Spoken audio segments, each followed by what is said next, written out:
Imagine a place on our planet nestled on the slopes of a great mountain where the voice of a god was said to speak directly to humanity. For over 1,000 years, this place was not a myth, it was a destination. This was Delphi. Kings, generals, and philosophers all made the journey to this sacred site in ancient Greece, seeking answers to life's most profound questions. The Oracle of Delphi was the most famous and respected source of wisdom in the ancient world, a cosmic switchboard connecting mortals to the divine. Its cryptic prophecies changed the course of empires and altered the fates of individuals. The legend of the Oracle has endured long after the temples have crumbled into ruin, because it speaks to a fundamental human desire, the need to know what comes next. For centuries, major decisions that shaped Western civilization were not made without first consulting a priestess in a remote mountain sanctuary. The oracle's voice echoed in the halls of power in Athens, Sparta, and even distant kingdoms. Today we look back at the Oracle of Delphi through the lens of history, archaeology, and science. We can explore the ruins, analyze the geology, and study the ancient texts, but a core of mystery remains. What was really happening in that sacred chamber? Was it a clever deception, a geological phenomenon, or something else entirely? The quest to understand the Oracle is a journey into the nature of belief itself and into the timeless human conversation between faith and reason. At the heart of this ancient mystery was the Pythia, high priestess of the Temple of Apollo. She was not a queen or a warrior, but a woman chosen to be a vessel for the god's voice. Her role to sit upon a sacred tripod within the temple's innermost chamber, the Adyton, and enter a trance to speak Apollo's words. Imagine, you are an ancient traveler, a king or merchant who has journeyed for weeks to reach this sacred place. You make your offerings, perform rituals, and wait, heart-pounding, to hear a message from the cosmos itself. The process was shrouded in ritual. The Pythia purified herself in the Castalian spring, chewed bay leaves, and drank holy water before descending into the Adyton. Consultants were not allowed inside. Their questions were relayed by male priests. The Pythia's responses were ecstatic, fragmented, and difficult to understand, a stream of consciousness from another realm. The priests interpreted her words, translating them into poetic verse. This added another layer to the mystery. Was the prophecy purely the god's word, or shaped by the priest's understanding? The final answer was a collaboration between the entranced priestess and the scholarly priests. This process drew thousands to Delphi, all seeking the key to their future. The oracle's power lay in this blend of ritual, mystery, and interpretation. For centuries, the Greeks believed the Pythia's visions came from Apollo, channeled through a divine energy rising from a chasm beneath the temple. The trance was seen as divine possession, not illness. But as new philosophies and science emerged, skeptics wondered, could the Pythia's trance be induced by something physical? The leading theory centers on geology. The Temple of Apollo was built over intersecting fault lines, possibly releasing intoxicating gases like ethylene. When the Pythia sat in the Adyton, she may have inhaled these fumes, inducing a euphoric trance. This explanation reframes the event in the language of chemistry and neuroscience. The divine breath could have been a real physical phenomenon, a cocktail of natural gases altering the priestess's brain chemistry. The debate endures: divine intervention or a natural high? The oracle's fame rests on the legendary power of its predictions. Leaders staked the future of their kingdoms on the Pythia's words. King Croesus of Lydia famously asked if he should attack Persia. The oracle replied, "If you cross the river, you will destroy a great empire." Croesus assumed victory but destroyed his own empire instead, a classic case of oracular ambiguity. Another prophecy changed the fate of Athens. Facing Persian invasion, the Pythia told the Athenians, "Zeus grants to Athena a wall of wood to be alone impregnable." Themistocles interpreted this as the navy's wooden ships, convincing Athens to fight at sea. The Greek fleet triumphed at Salamis, saving Athens and shaping Western civilization. The oracle's prophecies were riddles. Misinterpretation could be catastrophic, but the right reading could change history. These stories show the double-edged nature of the oracle's advice.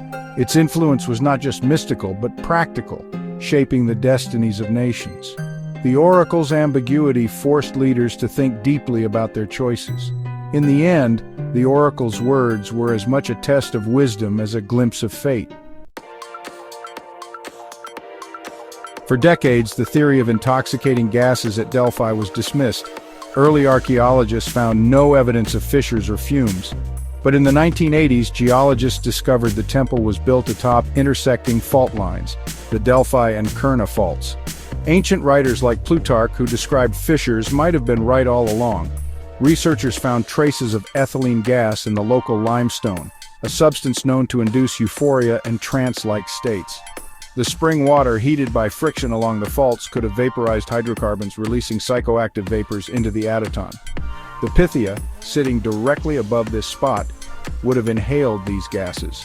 Science had potentially rediscovered the physical mechanism behind the oracle's mysteries. This bridged the gap between ancient belief and modern geochemistry. The oracle's power may have been rooted in the unique geology of Delphi. The legend, it seems, was built on both myth and the earth itself. The mystery of Delphi is a story of science catching up with legend. The geological evidence for the gas theory is strong. Fault lines, ethylene traces, and the temple's location all fit. This explains why Delphi, and no other place, became the most sacred oracle in Greece. But some scholars remain skeptical. The concentrations of ethylene found were low, and the Pythia's pronouncements were often articulate, not just delirious. The process was highly ritualized. The Pythia was a trained priestess, her experience shaped by belief and ceremony. Psychological factors, fasting, purification, bay leaves, deep breathing, and cultural expectation could have induced a trance state. Perhaps the answer lies in a synthesis. Geology provided a mild psychoactive effect, while ritual and belief shaped the content of the visions. The gas may have been a trigger, but the mind provided the meaning. The oracle's power was a synergy of mind and matter, geology and theology. It was both physically real and spiritually profound. The debate between science and faith continues, echoing the oracle's own ambiguity.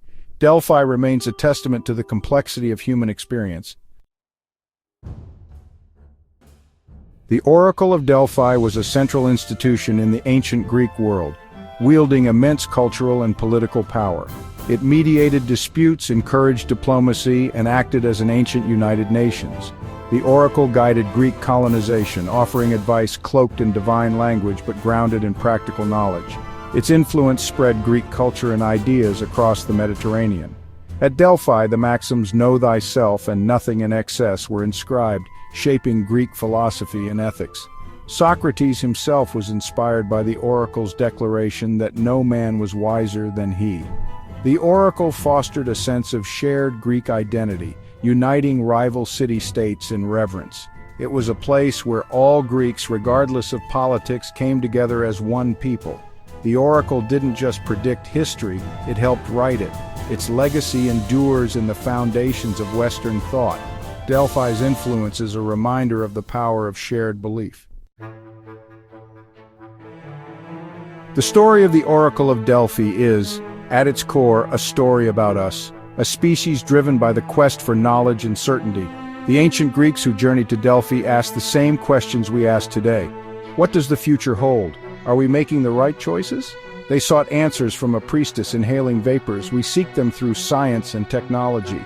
The methods have changed, but the impulse remains. The oracle's ambiguous prophecies forced people to think critically, to reflect on their hopes and fears. It was not just a fortune teller, but a tool for reflection, a cosmic mirror. Today we have economic forecasts and political polling, our modern oracles. Like the Pythia's words, these predictions are open to interpretation and error. The oracle provided reassurance and a sense of control over destiny. Making a pilgrimage to Delphi was an act of taking charge, seeking guidance from the highest authority. The psychological comfort of consulting the oracle was perhaps its greatest gift. Delphi's story is a grand chapter in humanity's ongoing quest to map the future. Today the oracle is silent, the temple's in ruins, but the fascination endures. The story of the Pythia sits at the intersection of science, history, and mystery, a puzzle with just enough pieces to intrigue us. We can study the geology, but we can never truly know what it felt like to be the Pythia or a believer. The oracle reminds us how belief systems shape societies, guiding nations and individuals for over a millennium. It shows how a shared story can create order, inspire art, and drive history. The transition from divine pneuma to hydrocarbon gases mirrors the evolution of human thought. The oracle's ambiguity is its enduring appeal. Its riddles demand interpretation and wisdom. Was Themistocles' reading of the Wall of Wood genius or luck? Did Croesus fail because of the oracle or his own arrogance? The oracle forces us to confront fate, free will, and perception. In the end, Delphi is a story about the human search for meaning, a hope that somewhere answers await us in the cosmos. Its ruins stand as a monument to our eternal quest for understanding.